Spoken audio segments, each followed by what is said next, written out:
where my success hurt me was finding identity not in the things, but like in this alter ego named Jr. Now Courtney Orlando.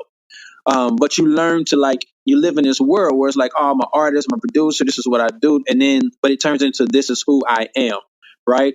And so when you don't have something happens in your life like a heart attack, car accident, something, or depression, and this person that you are so used to being, when you can't be that person anymore, like for me, that's been the hardest adjustment to make because it's like I want to be that guy who saw the world before all of this traumatic loss. I want to be the guy, before I was jaded or before I had so many years in the business.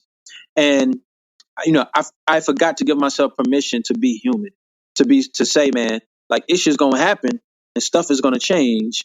But these are the things that we want to focus on. These are things we want to continue to cultivate. So I think right now I'm learning how to deal with my imperfections. I'm learning how to deal with loss. I'm learning how to deal with the rawness of who I am for good and bad and be okay with that.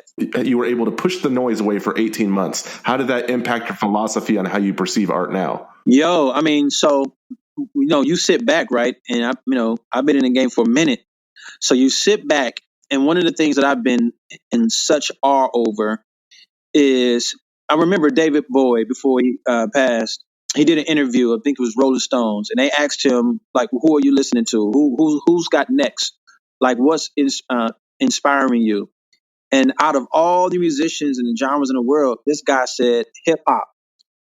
And then they asked him, "Why'd you say hip hop?" He said, "Because those guys are creating the most authentic art that there is right now."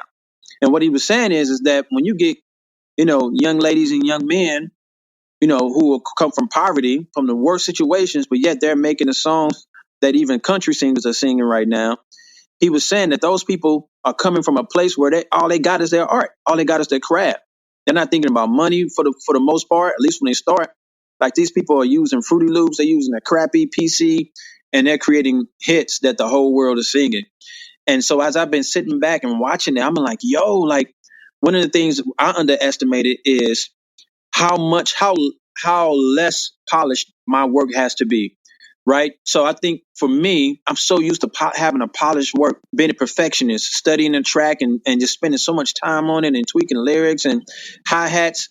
And then when you see some of the stuff that come out, and it's like it's a 808, a kick drum, snare, hi-hat, and probably some melody or that's something in the background that's just barely there, and a mic, a lead vocal that sounds like they recorded in their mama basement or something. And it's raw, unfiltered, and you get it and you feel it. And so for me, I've been looking at how I come back and looking at the rest I've taken from it. It's like, one, when I come back, I know that I can be authentically me. And it don't have to be polished and all together. And then the second thing I learned was how much of myself to give to social media. Because right now, clout chasing, a lot of people is on that. Social media, IG, Facebook, name of the game is a stunt. Fake it until you make it. But I'm at a place right now. I'm like, man, bro, I'm good on all of that.